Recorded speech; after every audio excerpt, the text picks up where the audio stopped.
3 ans de prison ferme pour Constant Mutamba, ex-ministre ya justice. Est-ce que moi n'amboka Constant Mutamba ayiba kimbongo ya l'État ou ayiba kimbongo ya l'État? Balobi tentative ya détournement. Et ça y est déjà qui moyibi. Il faut azongi ça. Presque 19 millions na caisse à l'État. 19 millions oyo akozongi ça. Est-ce que ayiba ki yango amona ki yango atako mona? Pourquoi est-ce que ataki mbongo wana na compte oyo et que qu'on s'est déplacé à tout moment? Est-ce que Constant Mutamba a sali mwana ya nzambe ya solo après ma prière au Asalaki, le sambo au Asalaki est tombé caduc pour il a été condamné à 3 ans de prison. À cause pendant 5 ans. Constant Mutamba, son arrestation a été popularisée. Donc, sur l'engo awa na émission ya lelo. Mbote na bino bandeko balandi ya radio loko télévision bisika nyos tu bozwambi to na lombango pena ko solola awa cette édition spéciale mesdames messieurs pour la verdict oyo uti ko tomber ya ex-ministre ya justice mwana mboka Constant Mutamba. Ozali ko na biso ozali na Boende, ozali na Kisangani, ozali na Kipushi, ozali na Johannesburg, na Cape Town, na Pretoria, na Witbank, na Val, na Paris, na Lyon, na Auxerre, na Canada, na États-Unis, partout na biso, na Botswana, na Mozambique, na Burkina Faso. Émission spéciale ici et bandi bande kubokota to sur la makambo ya Constant Mutamba. Est-ce que ndenge bakateli 3 ans de prison basali malamu to basali mabe? Constant Mutamba to yebi yango un jeune oyo a réussi ko tia tache ya rouge na elamba ya pembe esika api ba policier ebele ba banda ba bimate kasi Constant Mutamba abimi na mission abato to mona ki azaki candidat président de la République, il avait échoué bien sûr, mais étant opposant, Mokondi Mboka, Mboka Félix Antoine Tshisekedi à Monaki et le cola justice Nabiso et c'est là qui malade, très malade alors, Alukaki docteur ou Alukaki pour à sauver, à soigner. Justice la République démocratique du Congo, c'est là qui Constant Mutamba. Tant que Constant Mutamba a commis étant docteur en la justice, tout le monde qui comment est-ce qu'il avait secoué l'appareil judiciaire à Mboka Nabiso? Magistrat, Kobanga. Il tremblait. Tout le monde qui coûte, il paraît qu'il a été empoisonné pour la moussale banda qui kosalema comme il se doit. Police scientifique, non, il a été se faire soigner na Cuba et pas après Kozonga ya Constant Mutamba parce qu'il était dur avant qu'il se fasse soigner. Tant que Kozonga, tout le monde qui politique échangeant qui moi mouké. To yebi yango justice nabiso papa ou vanda wana parmi papa ou la justice nabiso si je rentre encore à l'époque il y a Musée Laurent Désiré Kabila et belé d'entre bango ça qui révoqué. Et quand on a le régime oyo bazongi, est-ce que papa va chicho basala comme ça na malamu to mabe? Est-ce que secouement oyo Mutamba apes asala ki bango ya musala ke ba lingela elinu ba créer les problèmes to ngani to yebi yango mbongo oyo guerre oyo salama ki na Kisangani entre ba Rwandais na ba Ougandais ya baki basakaza ki mboko na biso esele ke République démocratique du Congo afunda ki Uganda na epa bazuzi na niveau international. Il fallait que Uganda afuta biso mbongo ebele et mbongo wana afuta ki yango afuta yango par tranche. Ministre de la justice et quand qui parle d'ailleurs en fait voilà c'est notre dossier mais hier il fallait que mbongo moko ebima pour la kotonga ba prison notamment dans la ville de Kisangani et par-ci par-là donc mbongo wana ye azwaki yango compte oya fungolaki. Alors je ne suis pas expert dans ma kambu ya banque mais to monaki na etandoike même ça qui témoin qui a Robank a expliqué deux catégories à banque ya compte wa fungolaka compte moko ezalaka wana ezali facile compte bloqué moyen mbongo ebima ezalité. Alors compte sozali oyo soko fungoli yango à tout moment l'argent peut être déplacé. Mutamba a placé qui mbongo o fala ki atonga ba prison to makambo susi ya l'État na compte oyo facilement mbongo eko bima tango bafundiye Bafundi Constant Moutamba, on a porté plainte. Il paraît c'était la première ministre. Oyo, il y a eu des petits lacunes entre Constant Moutamba, la première ministre, Karaba la sorcière, tout ça, tout bien. Alors, est-ce qu'il y a eu donc contre Moutamba? On a voulu faire montrer Moutamba qu'il est rien, qu'il est petit encore en politique ou quoi. Bref, alors, n'a pas Bazouzi, Balobi le Kola, Moutamba a tiaki. Mbongo wana compte oyo ekoki kobima à tout moment dans une tentative ya vol. Est-ce qu'il n'y a pas mbongo wana? Moutamba ayiba mbongo ya l'état 50 millions, 51 millions. Otabo toyoka ki makambo ebele, la version ebele Moutamba asombi ba villa, toyoka ki makambo ebele. Bref, abandé au redépart bazouzi, tout le monde qui a procès comment est-ce que alors ba ki komeka acharnement et consort, tout le monde qui nyonso tout wala to moni ekutu, tant verdict ali boso ba prononcer yango. Bapusi yango to moni Moutamba akei na mausolée ya Fenx ya limité tata Etienne Tshisekedi wa Mulumba akei ko pesa rapport to moni akei pepa ya na échangeur limité et pa ya Lumumba ko pesa rapport nini Moutamba la ko pesa to moni lopangu ya Moutamba e koma ki transformer na église veille de prier chaque jour. À part qu'il veille de prière, les gens étaient là pour soutenir Moutamba étant jeune. Alors, moi je me suis dit, Moutamba est devenu populaire pour le procès. Est-ce que ce procès avait-elle la raison d'être toté? Bref, verdict est quoi? Moutamba condamné à 3 ans de prison. On a nous extrait la condamnation là, et puis on va rentrer pour la condamnation, on va inviter la mission pour intervenir. Tu peux nous appeler à partir de là où vous êtes.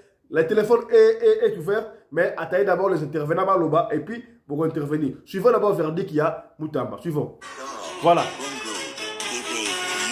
Kinshasa, au micro de Top Congo Bébé News.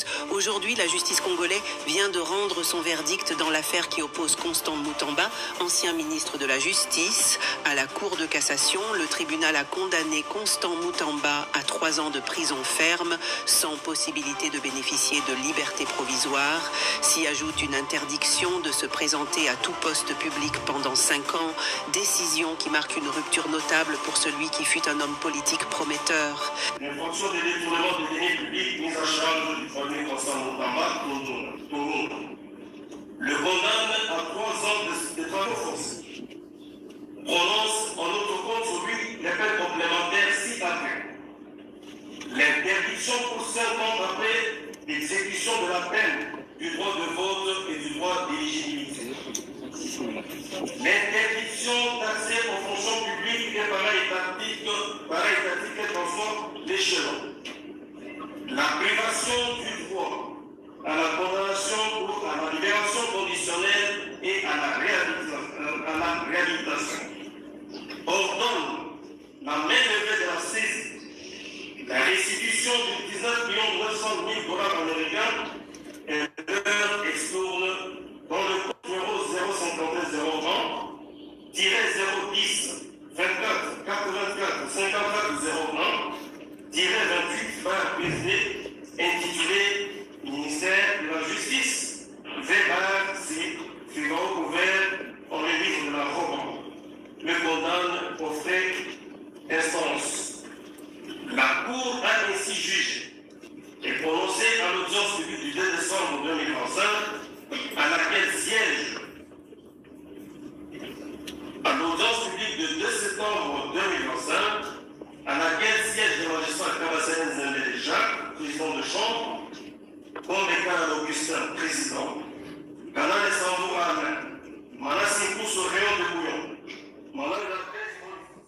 Voilà, ça c'était lecture, il y a condamnation, il y a Constant Moutamba, ancien ministre de la justice, 3 ans de prison avec interdiction, il y a liberté provisoire, et puis interdiction 5 ans à cause de la poste Moko, il y a l'état et puis Afuta Sumbongo, la valeur Mbongo Moko, la valeur il y a 19 millions, hein? Quelque chose comme ça. Alors, ce qui nous écœure, déjà, avant condamnation à Moutamba, tout le monde a qui ndakunaye et comment qui presque résidence surveillée. Bambi la de Moniwana, bah qui n'a Moutamba déjà encerclé avant même pas prononcer Verduc. Voilà, voilà, Bambila déjà, Nandaku, ya Moutamba. Et sa maison a été vandalisée. On ne sait pas pourquoi, suivant un peu la maison de Moutamba. Voilà, après Verduc Naye. Voilà, Ndakwa Moutamba. Vous avez Bakoti Babuki, vite Bakoti, la Kati Kuno Babuki. Voilà, Ndakwa Moutamba après sa condamnation.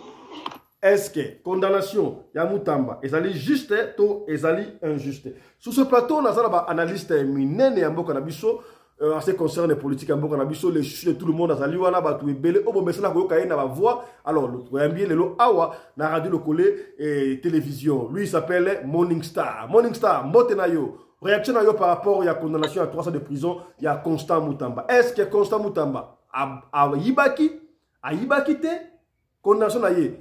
Réaction à eux par rapport à la chose Ali Nini. Morning Star. Mbote Deko Fiston Pelende. Merci pour l'opportunité de répondre à la question. Avant la côte en profondeur, la répondre que condamnation à Moutamba, c'était un non-événement. C'était un non-événement, c'est quelque chose qui était déjà prévisible. On préparait quand déjà. Là, il y a Moutamba qui est déjà préparé, qui est à cause de la condamnée. Question croyée par ceux qui a Yibaki, il n'a pas volé. Ici, on vous parle d'intention de détournement. Mais, bon, l'entourage, il y a le président de la République, les membres du gouvernement, des proches, combien ils n'ont pas détourné? Est-ce que Bakanga Bango? Il y a mon confondé, le procureur, si c'est le juge président, je ne sais pas, le procureur Vondé, lui-même, il avait des problèmes avec Moutamba. A détourné Kimbongo. Est-ce que va poursuivre Kayi? Il y a un bengi qui non, Oyo et Salami, et Zali, un non-événement. Tous à Kaya Kamere. Kamere, à Zokambo, à l'état, à Zokambo, à l'état. À Kota prison. Pourquoi Babi Misaï? Wapi Misala 100 jours. Wapi Bilembonango. Wapi Banda Kwango. Et Mbongo est à Wapi. Donc, avec ce régime actuel, on ne peut pas, ils n'ont pas ce monopole-là de nous donner des leçons. C'est ce qu'on appelle les détournements. Bref, Moutamba, à Tikala Kozombo, à l'état de le bien intention Koyiba, et Zandigmo, qu'on a monté à Ibi. Mais, dans mon cours, c'était Koki Kolobake. C'était un règlement de compte entre Moutamba, Naba Zilou, Naba Bazara Katabajisatua. Présence Naé, Komaka, un cas gênant, il faudrait qu'on pas s'éloigner Naï. Pour continuer, toujours la même question posée, dans le début, ce qui est un non-événement. Un Moutamba, on peut considérer ça comme l'arbre qui cache la forêt. Le fait que Moutamba a Mekaka pour menacer Kagame, Moutamba a menacé Kabila, Moutamba a Tchembo Wange, qui est balukele Kagame ou Kabila. Il ne fait pas dépêcher les monnaies d'Angwana. Tout ce qu'on vous raconte là est détournement consort. Non seulement les a un non-événement.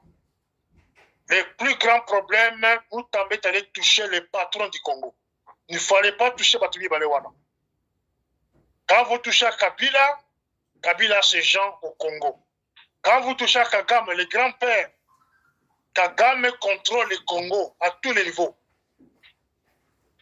S'il y a des naïfs parmi les Congolais, on va comprendre la Kagame depuis 1997, Kagame a côté le Congo, a James Kabarebe comme gestionnaire au Congo. C'est lui qui contrôle le Congo à tous les niveaux. Azali na ba représentant dans le domaine de la justice. Le domaine de la justice, c'est sous l'indépendance des Allemands congolais. Les magistrats qu'on nomme là-bas, c'est avec la voix de Kagame. Ce qu'on s'appelle Naote Bakonome Yuti. poste à minene, les à la cour constitutionnelle, les à la WAP, il faut Kagame appelle sa vol. Domaine à défense d'Enge Moko. Domaine à économie d'Enge Moko. Parlement d'Enge Moko. Donc, le Congo est sous tutelle du Rwanda depuis 1997 avec la complicité des États-Unis d'Amérique et des Européens.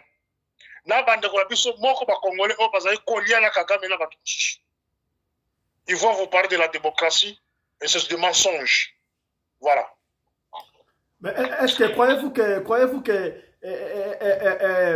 Constant Moutamba a la chance, il y a comme ça la recours et puis il va quitter tout le monde a rabandé comme ça, il y a solo, mais il va quitter Bango. Voilà, première question. Et puis, deuxième question, tant que Constant Moutamba a plus de 4 millions, il y a un Perro Loire par exemple. Bon, voilà, et on va ça l'État de la poche. Ça, c'est la haute politique. La haute politique, dire qu'elle avait 4 millions, notre ami Louara, c'était la haute politique. Lui-même, Moutamba, je ne pense pas qu'il a cet argent-là. Ouais, il a changé. Bon, Kagame, là, il a foutu. Et là, le bas qui non, il faut pas gagner Kagame. Ceux qui 50 millions, ceux qui 5 millions en G. Est-ce que Azaki n'a pas gagné? Donc, ça, ce sont des questions qu'il faut se poser. Qu'est-ce qu'il faut se poser là-dessus? Voilà, on m'envoie quelque chose ici, on dit ceci. Dernière minute, Monsieur Constant Moutamba se trouve actuellement dans sa résidence de Gramalik, en Ngaliema, où il est placé sous résidence surveillée. Hein? Voilà, le procureur général près de la Cour de cassation avait signé un mandat de dépôt contre lui depuis le lundi 1er septembre. Voilà. Qui le conduit déploiement des forces de sécurité autour. Voilà. Mais Moutamba est encore en résidence surveillée, il n'est pas encore parti en prison. Est-ce qu'il restera en résidence surveillée ou bien dans le Maramba loi, il faut qu'il ait en prison Makala? Moutamba va finir par retourner à la prison. Bazalinde observer la température de la population, donc le mouvement et la vie de Kinshasa. Mais fin de compte, il finira la Katia Makala, au Ndolo, entre les deux là, où ça va déplacer la prison au sous en dehors de Kinshasa. Est-ce que Moutamba fut un très bon ministre de la Justice? Je pense que la façon de Maraki, les magistrats, la population, va répondre à la question là. Mais pour l'angai, dans mon équipe, moi, ouverture, moko, le niveau à parler de la justice, la carte à magistrat, la carte même à la population, par un homme fort, Moula Jabano, plutôt Moutamba, avant de libérer en nous. À l'écoute de la population. Alors, question tout le monde qui prend la prison. Il faudra regarder aussi sa place. Allez-y. Parce que là où il y a des choses trop bizarres. Moutamba, ceux qui ont la chance de continuer en dehors, il y a en dehors à Kinshasa. Ok, donc ça la prison en dehors à Kinshasa. C'est les boules, moi, que ça a dit. Donc, voilà, l'avocat, je pense que il faut pas changer de disposition. Si Moutamba va condamner, il y a possibilité qu'on s'appelle appel. Il n'a pas droit à l'appel. Il y a une libération conditionnelle. C'est une condamnation dans les années. Alors, quand on continue à la résidence surveillée, je ne pense pas à la résidence surveillée. Mais tout ce que nous, on peut demander à l'autorité, c'est de chercher un appartement quelque part à garder. Parce que bientôt, prison à Makala et Ndolo bakubuka yango. Prison à Makala et Ndolo bakubuka. C'est dans les plans, il y a des ennemis. Parce que quand de Moutamba, c'était un prétexte juste pour envahir la ville de Kinshasa. Quand de Moutamba, c'était une façon de profiter que ça la pillage. Alors, jusque-là, pillage, tu apprends que bandi n'engalema. Mais tu évites la boutou à l'élo, peut-être les militaires, parce que c'est la boutou. Et cas de pillage, pour permettre que les rebelles ne soient pas. C'est ce que nous refusons. Voilà. Mais Moutamba est arrêté, mais sa maison vient d'être vandalisée. Actuellement, il y a vandalisé la maison de Moutamba. Au moins, il y a est-ce que ce sont des militaires ou bien les partisans qui ont Moutamba vandalisé dans durant tout ce temps, il y a causé la véridique. La population est là qui a amour. Dans le quartier, il y a qui a amour. Babando la kuna ebele bazo ko na biloko na bako kolia bako fanda kawana. Je ne vois pas Moutamba but oyo babando ko lakisi amour bako de valoriser ndako na yeba ko tena ko na ba pili ndako na c'est faux. Et ça sabotage ya ba vieux magistrat wana batuna bango infiltré de basali acte wana. Ya ko lakisi que non batu basilika ki parce que iba ki mbongo ba condamner ye voilà voir même la population. C'est ça les messages que ma vie va passer dans le débat. Est-ce que croyez-vous que Moutamba est trahi non seulement par la justice mais par ses confrères membres de l'ex-gouvernement qui est-ce que la première ministre Mama Julie Soumino était contre le travail bien fait et à Constant Moutamba d'après M. Nous sommes une population jalouse, une communauté jalouse. Nous les Congolais. Congolais du Makamouningate.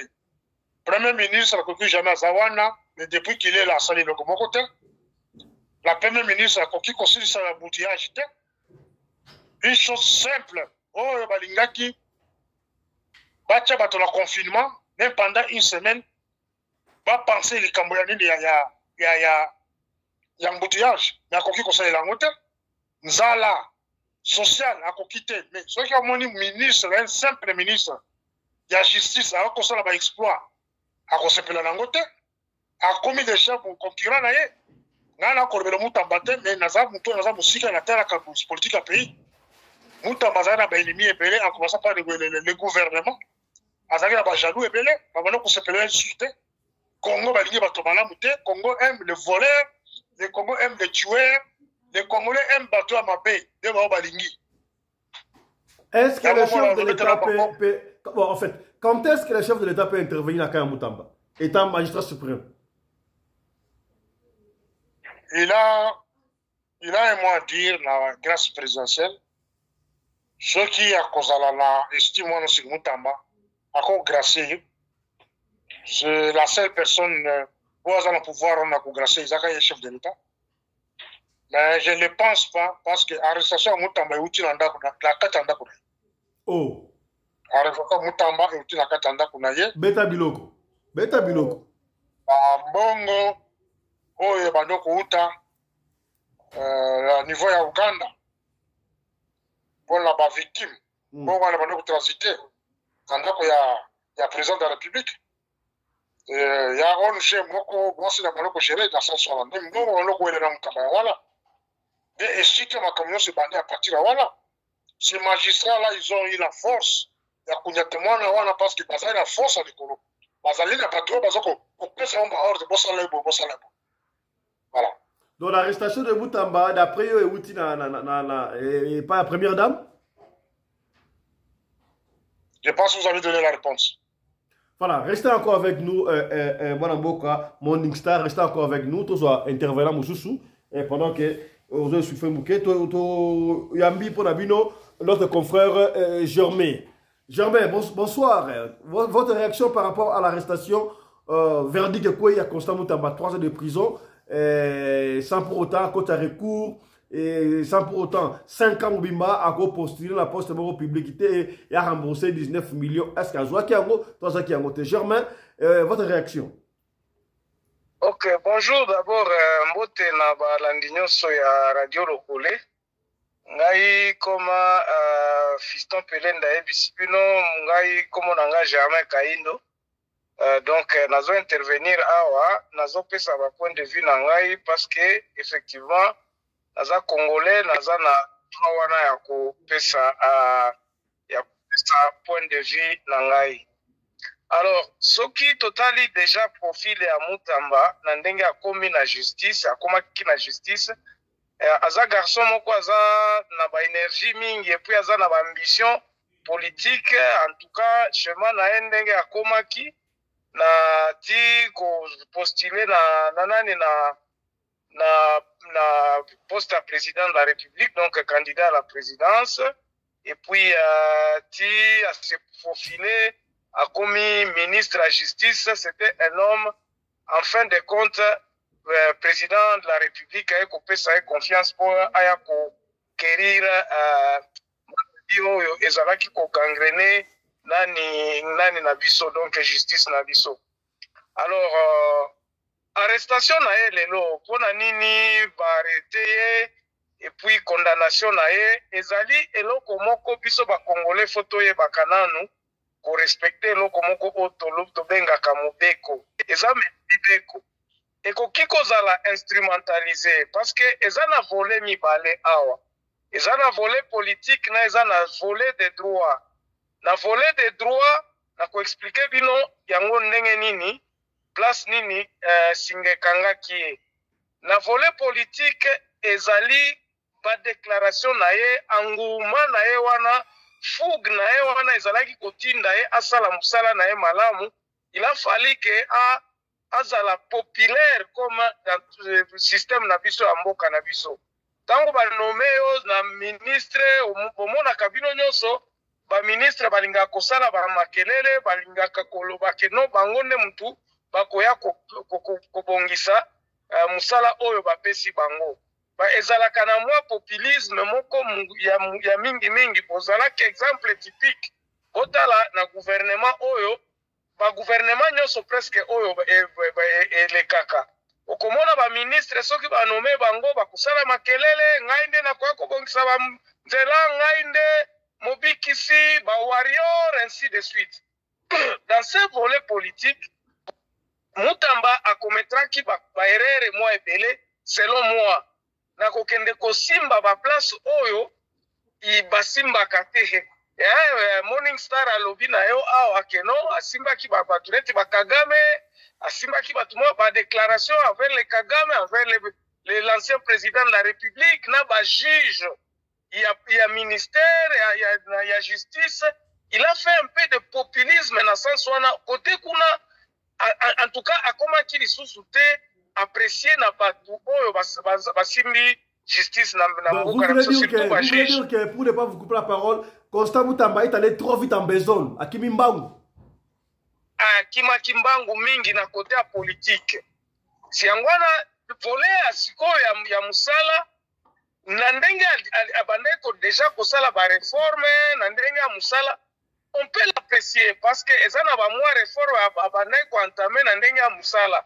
Mais eloko ememie makasi na nzela musala nde place singa ya prison et kokanga e pona nini parce que akota kipe lisusu na kati ya bambongo avant même babiloko oyo ya bambongo oyo balobiki a détournaki il y avait déjà des soupçons batu ya pembeni na ye babande kobanda koloba keno Mutamba ba 4 millions ba 2 millions babiloko maka babiloko asese wana bande déjà kolobama.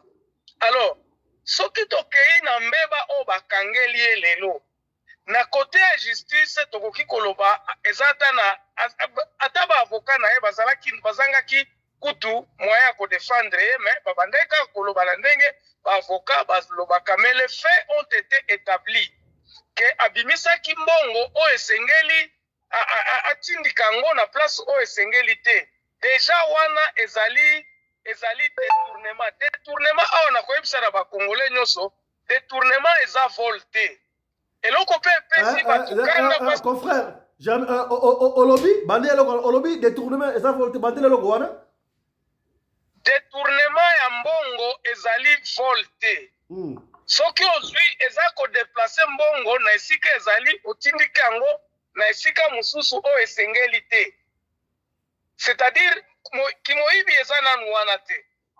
Les 19 millions ont été déplacés na place ya utilisation nango na utilité mususu sans kolanda ba permission.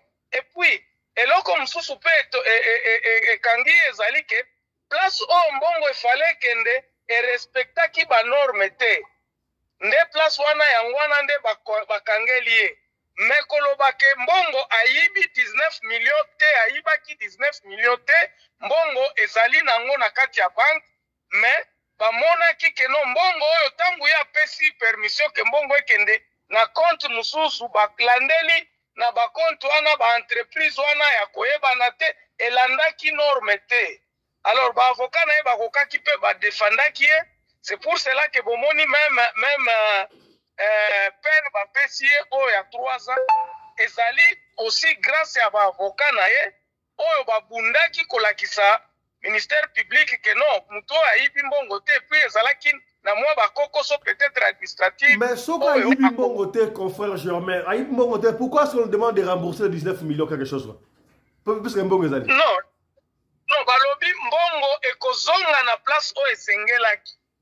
Eza ko rembourser te ke kobima na poche na ye. Non, balobi amende ya 19 millions, il va foutre 19 millions, c'est pas ça? Tout ça l'erreur? Non, soki balobi azongisa 19 millions. Eza na mbongo oyo akofuta ya bapene ya baprison bafrais administratif me mbongo oyo bakangeli ye na yango ezali na kati ya banke ezalaki bloke bakozongisa yango na place esengeli place ifale ezala nazo explique yango na ndenge bato nyonso tu bacomprendre kimoyibi awa epa ya mutamba ezali te keno mutamba justice ekangi ye neti par exemple bao tomonaka baprocès na bango oyo Morning Star azoloba mbongo ebungi eza te. Germain, on ne comprend pas là. Comment est-ce que Moutou Oyo, bon d'après yo olobi détournement ils allaient voler, mais quand on a vu que détournement ils allaient qu'à vol n'a évité. Tentative à vol, ils allaient vol. Tentative à viol, ça viol kaka non, on a évité. Bon, bah oh bah yiba mbongo. Ba oba yiba mbongo mutu ko yiba ba kondana bango te soki mutamba yibite tentative wana mais pona ni ba pesa ki ata warning te avertissement to ma rappelle la côté ba kebisi yo soko be kisusu to kanga yo mais ye directement condamné est-ce que ezaka ndenge monista alobi ke asimbi esike ba simba kate to ndenge parce que le condambo kataki wana pona a traiter justice na biso a salika ka musala et tourner en vinaigre ils ont compte à rendre.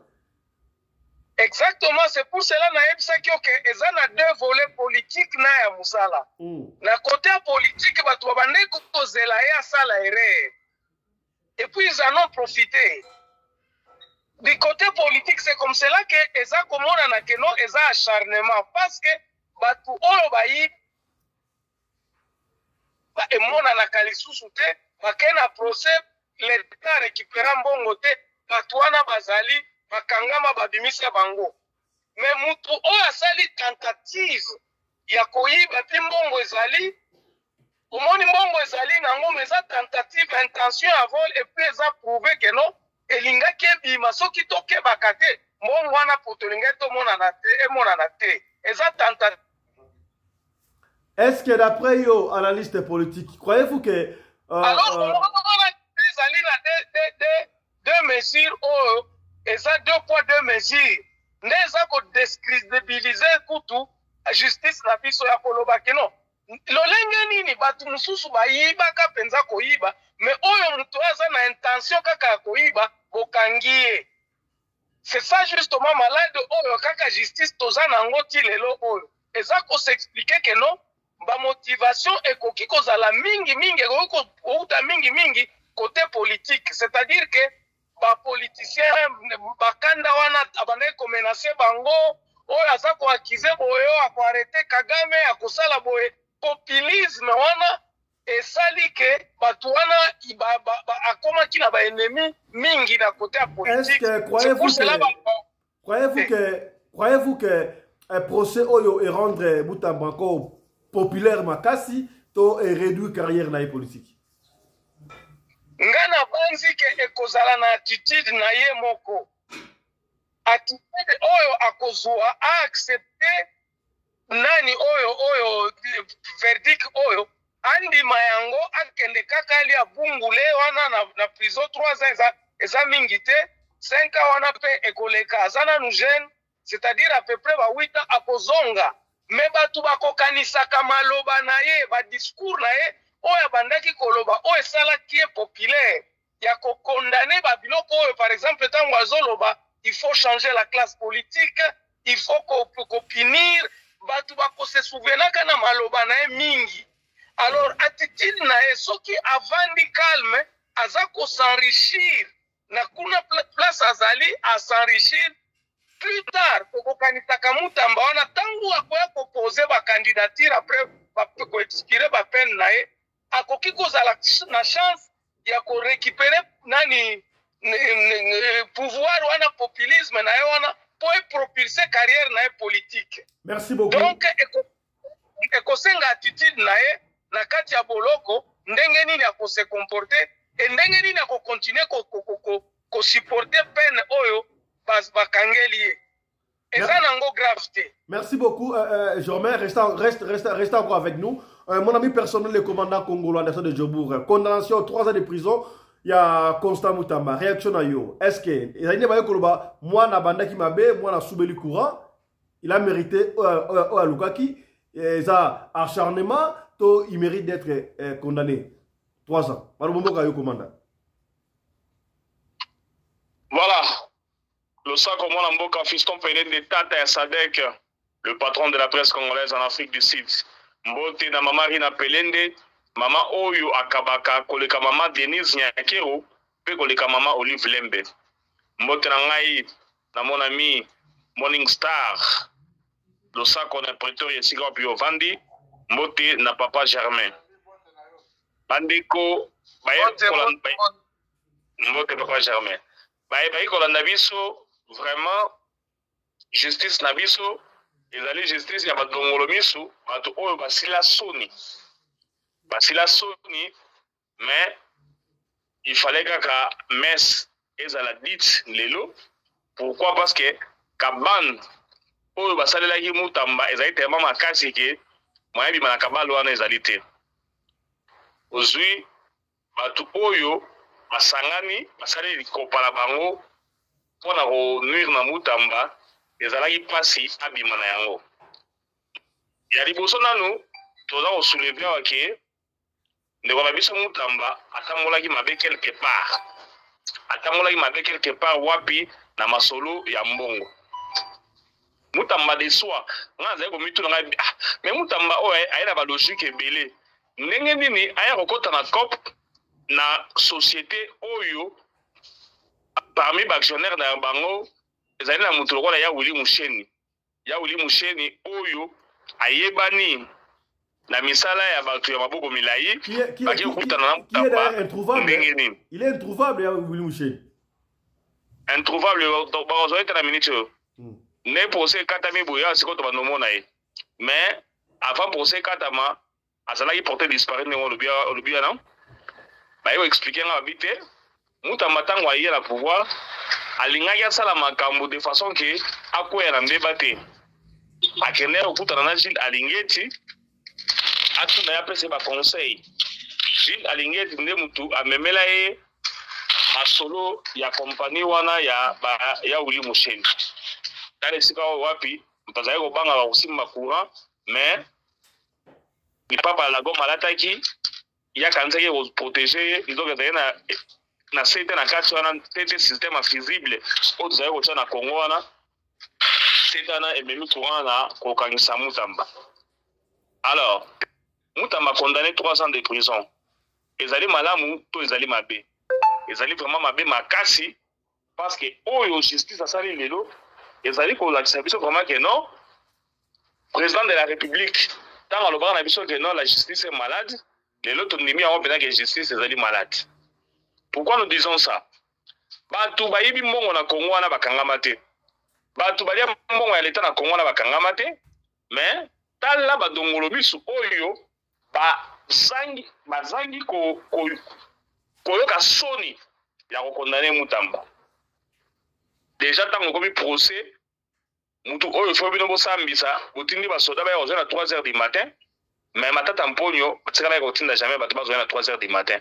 Tina ndenge toza lelo awa mutu ayebi place matata mponyo azali ezali kaka ba famille na ye na bato ya parti politique na ye ya moko pe oyo basolola na été o basolola na ye ne ba ko yeba mais Mutamba oyo asali kaka tentative déplacement ya mbongo akoyi na boloko nani vraiment muto azali sima ya makambo ya Mutamba oyo mama oto mona na ba linete na télévision wana abeta suki lokola ba bakoko ba mindele mama Judith Sumina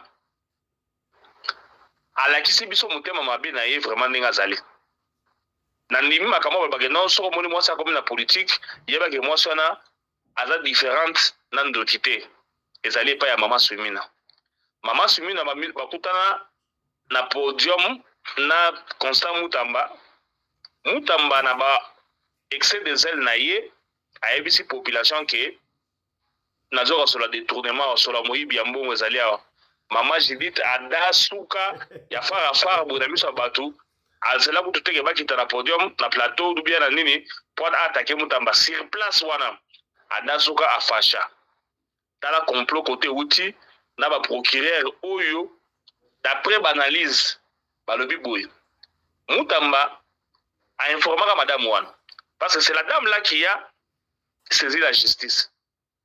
Alors Mutamba a informé que non na ligne na bimisa 19 millions na salisa na il 23 millions je crois bien 24 na salisa prison na sika na Kisangani tant courrier lettre administrative commis na bureau à madame Sumina bakize réception.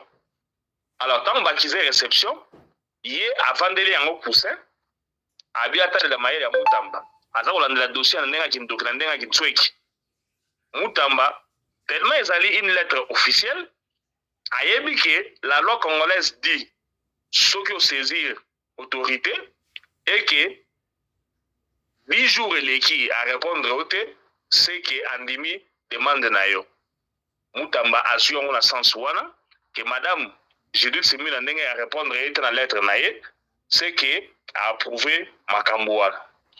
Or procureur oyo Mukongo Judith Sumina Mukongo ezali na Mukongo mususu oyo azalaki na côté mbongo ifale bima ayebaki yango ye muta retrasaki yango tango dossier sangani bakotisi na bavie na biso VK ah Kongo na ba diable mutu so do mona mutu muso sekisa yeba ke a mutu malamu te na ebisio basangani wana bakotisi na VK na kati bayebaki bongo nako koi sa Mutamba. Alors tango ba saisir justice Mutamba azali homme de droit ayebi mebe ko ndenge azali wana soko mona Mutamba azalaki faible c'est parce que déjà ayeba que place on a trébuché place on a salé erreur batu oyo ba ko changa mabuku yango mona azaki affaibli wana soko ezalaki ke Mutamba asalaki yango te olinga ko mona ndenga ndenga ko dasukela bango bandane bandela makambo oyo ti ba otindele convocation mais tellement yebi mobeko à comprendre déjà qu'il a tombé dans piège na bango yango mona yebi savoir que non faites tout ce que vous voulez faire je vais assumer donc il est trop tard mais eloko oyo ça n'a pas c'est-à-dire que soutien au Mutamba sur la population ye moko kolo nzoto na ye moko Mutamba ayebaki te que population na ki ko tie sport na ye na niveau ba che wana yango moni comme ça et affaiblir makasi aza comprendre animaki te que à cause de soutien ndenge wana sikoyo na minute oyo bandoki oyo ba réaliser pour na bango Mutamba o akomaki déjà un ministre gênant na niveau de justice ba renverser donc le lo ba remet la champagne ba resepela parce que Mutamba akomaki ko gêner bango bazali na ba dossier belé oyo Mutamba akomaki ko telemela bango bango nde bazana ba mfomaka na ba mbongo ba mapango bato botolaka mutu azana lupango na ye normal asoma yango banakala baye babotela nini incompréhension moko boye allez au sauter. Alors qu'est-ce qu'il faut faire maintenant na minute oyo na moni batu oto akanseke bato nyo sacré bazali contre Mutamba balakisi ke non baza contre te bango pe bako nini bako réagir na moni point na bango ba viser déjà ezali VK déjà oyo bakomi kosalela ba signature. Pourquoi? Pona bayeba na ko destituer. Déjà na minute oyo trouble se bandi na Kinshasa, ba côté mosusu déjà trouble et bandi. Na koyeba bongo na kotindela mwana mboka honorable président moi babilili tant tozali awa na plateau pona kolakisa keno population et sepelité et puis population evandi kimiate population penza bazali ko luka ko manifester pe ba ko manifester et loko oyo mais Moutamba reste encore en résidence surveillée. Moutamba na kek acheté. Si nous avons une image rapide, tu as une image en stock en bas. Ah Moutamba sur ce que Barolongolais voilà ok maman Makala tout il va dormir chez lui. Voilà, Moutamba nenga azali wana azali ndunda bololo. Nenga na lobaki na tongo awa Moutamba azali ndunda ya bololo. Na minute oyo kolia ye penza bo facilement ezali passer parce que ndunda ya bololo kolia yango komsilisa komela yango pe na pasi akomi na Kongo bololo yo mo yebi Kongo bololo tanto apa na mike ndenge bazali ko sala biso wana o mata okita bosoki ba cheliyo Kongo bololo na faire omela et kozala pasi mingi. Pourquoi? Parce que eza bololo eza sukali te on sepelaka na eloko moko sukali comme ça ça la moins bien mais oyo ezali ke ndunda ya bololo nani akolinga omelango vena facilement ezali pas parce que est compliqué bon.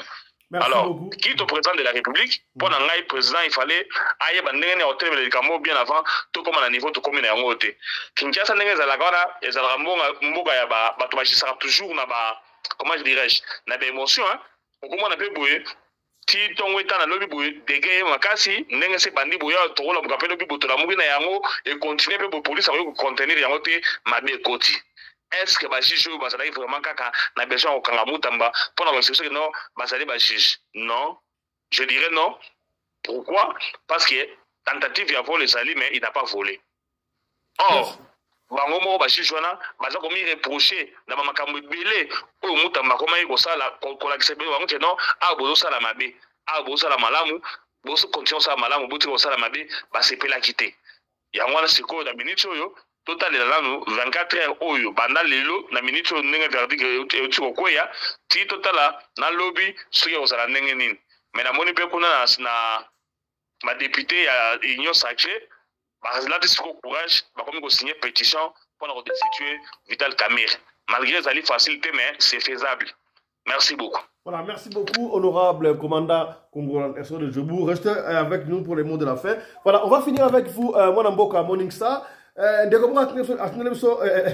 Message à Abino, tout le monde Morning Star. À Morning Ndenganini, est-ce que actuellement, Constant Moutamba pèse dans la politique beaucoup plus que Fayoulou? Il est devenu populaire plus que Fayoulou. Fayoulou a signé la politique? Yes, avant de continuer la question, je suis commandant Anderson. Je suis dans l'intervention. Pour répondre à la question, Ndeko Atuni, Fayoulou, il a fait son temps. Il a début à mandat à camarade Félix. Fayoulou a fait son temps. Parce que je qui m'a beaucoup connu, Mbemba, dans l'élection en 2006. Vous savez, les politiciens sont toujours comme ça. Ceux qui peuplent le Hollandais dans Siba, et plus tard, au moins, là, on va décevoir le peuple.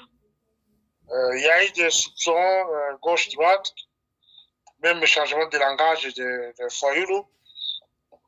C'est ce qui a fait que la plupart, à partir des mots qu'on a commis un peu de moins réticents. Donc, au moins, il y a un camarade de Félix qui va coopérer.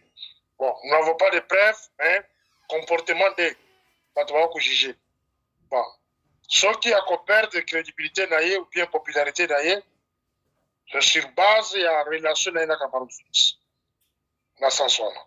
Mais, Moutamba, actuellement, il est au chapitre. Ce qui va boumier, parce que plan va vivre, il faut pas boumailler. Kagame a géré, Kagame va boumailler. Azana va tout d'ailleurs. Il y a eu ce que non domaine la justice, ils allaient le maboko ya Rwandais. On va gérer Kango. Mais Morning Star, avant de continuer, on va dire que ont insisté que c'est comme si le Congo continue toujours à être dirigé par les Rwandais. Hein? Mais moi, non? Il est là, mais posez-lui la question pourquoi il y a des Tutsis dans des postes clés jusqu'à présent. Il est là. Kabila nous a laissé au-delà des Tutsis à tous les niveaux.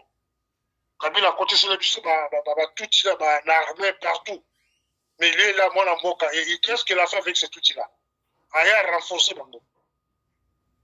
Obedo Basira, un Tutsi rwandais de père et mère. Azaki na Kananga, comme commandant région. Et le camarade fils a commis président de la République. Aïe a Matisse a commis chef d'état-major chargé des opérations et des renseignements de l'armée. Un Rwandais. Cela veut dire bateau ne soit qu'il a fait et Matisse Bango. C'est pour répondre à la question Yaya Kolokeda. Azamwa Lambo Kabilchi. Mais pourquoi on n'a pas pensé de nettoyer Batouana ou d'infiltrer l'armée au Kabila Tikaki? Au contraire, il est venu renforcer ces gens-là. Voilà un peu là où j'ai toujours des problèmes avec lui. Quand je passe dans les médias, d'accord, on a été. Ils ont qu'à prendre un point. Des points d'encourager les Rwandais. Moi, je n'aime pas ça. Alors, tous on a le sujet depuis il y a un jour. Moutamba reste populaire. On a encore répondre de quoi on a tenu Moutula. Reste populaire pour le moment par rapport à Fayou.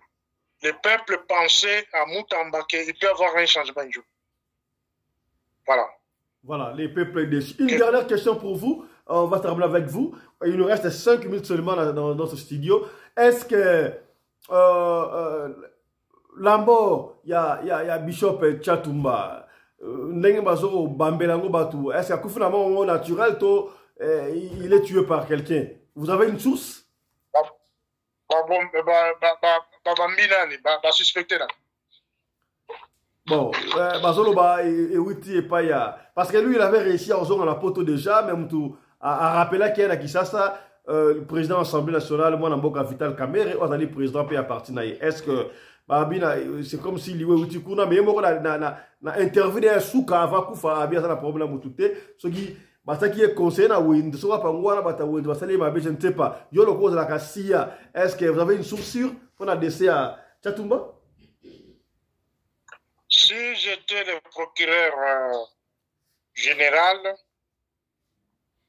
la ligne qui n'a pas enquête, d'abord autopsie, parce que tu es vendre la bateau, va faire la AVC dans beaucoup. Jamais tu as la AVC dans moins de jours à confirmer la moko.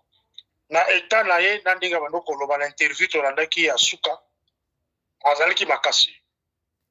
Alors, le problème est qu'il faudrait qu'on lande la Koyeba les 3 derniers jours avant Katamotema. Nana memele ki bilo kwa Koyana.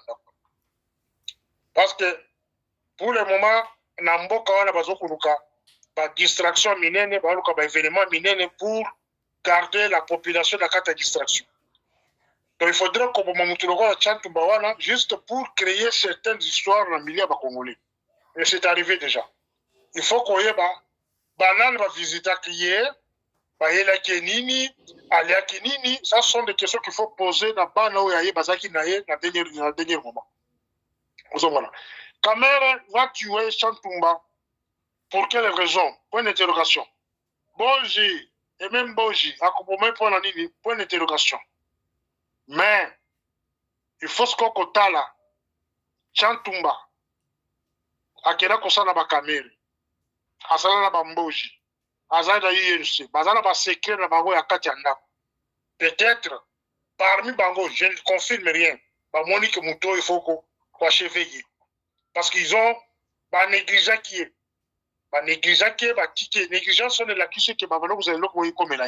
Derrière vous met là qui. Peut-être ba précipiter le wana. Il faudrait qu'on va effacer. Quelqu'un me dit ici en coulisses que Yebisa moi Namboka Morning Star, il est le prochain. Yo vous avez la liste faut au monde en Zambie. Oui bien moi. Osa nini? Vous avez la liste bato au monde en Zambie. Jésus. La liste bato au monde en Zambie. Bah moi la Jésus. Moi je suis triste, Je suis un homme de Dieu. Est-ce qu'on comprend le rapport au émission? Tu le vois dans ma CCA pour dans la TV? Oui. Oui. Question de Bini, il faut les moulangos comme bien. Chatumba qui est mon à Jésus, non? Avant ni Jésus. Abio pour la liste avant à Jésus. Vous avez couru. Je sais que Bakulu Kisangai, il y a. Allez-y, Monica. Oui, je sais que je suis recherché par ces gens-là. Par exemple, utilisé par Rwandais dans Bokawe, je suis menacé.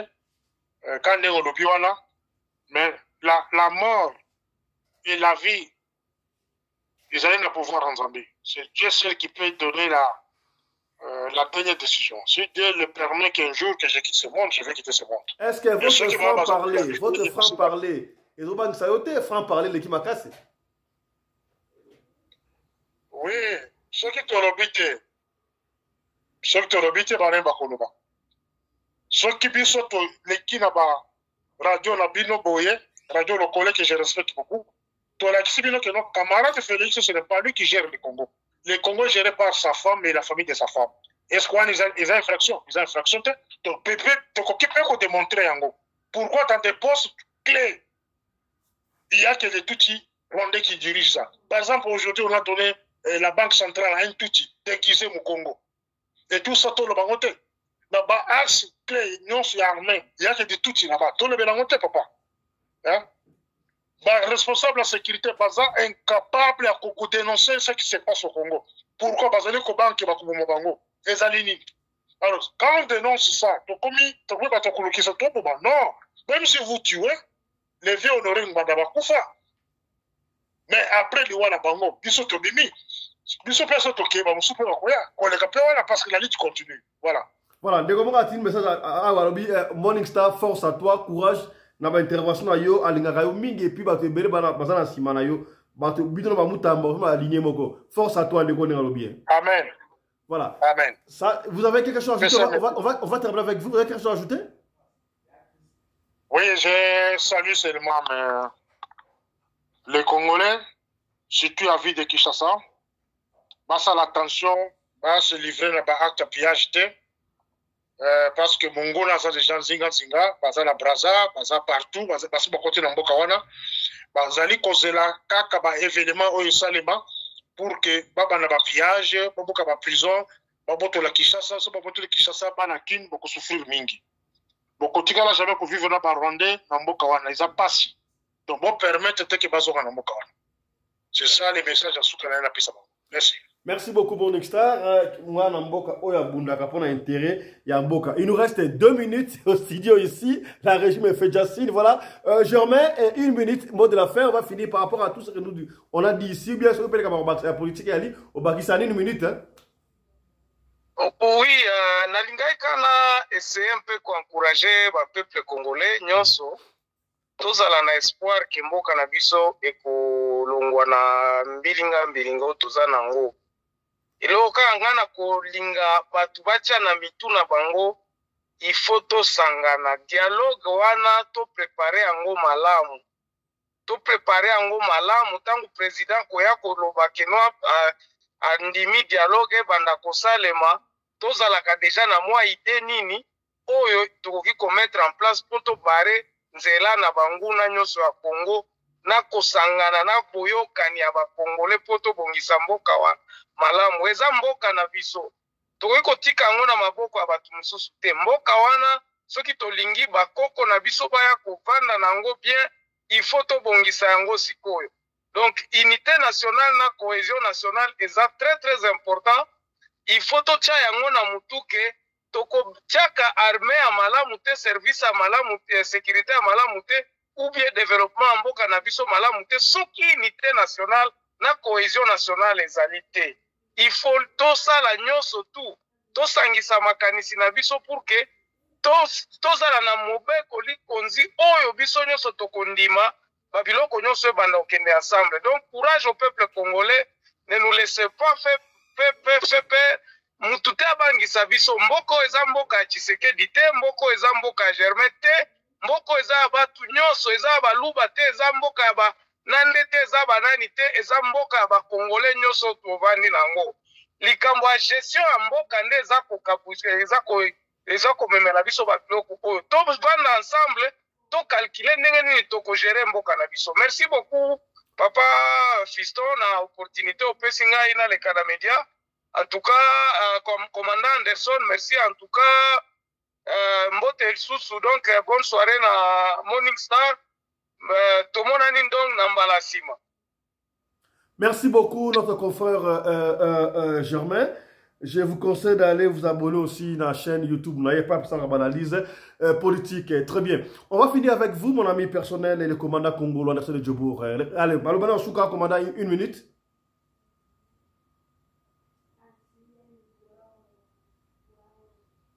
Commandant, bonsoir.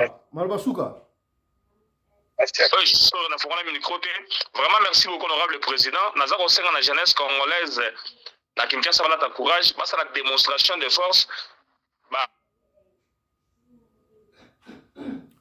Allô? Allô? Papa Germain Bebisi Nasuka, Koye Bisabatu Keno, dialogue à Congo et Bongsaramboka, Bazoka ne partage à pouvoir. Merci beaucoup. Merci beaucoup, mesdames et messieurs. C'est par ici que nous bouclons cette édition spéciale. Où il y a verdict, il y a Mwanamboka Constant Moutamba. J'espère que vous avez aimé. Partagez aux animations en direct. La ligne Awa, merci. Ceux qui ont en direct, on a mis sur la rediffusion. Merci. Na Mwanamboka Morning Star.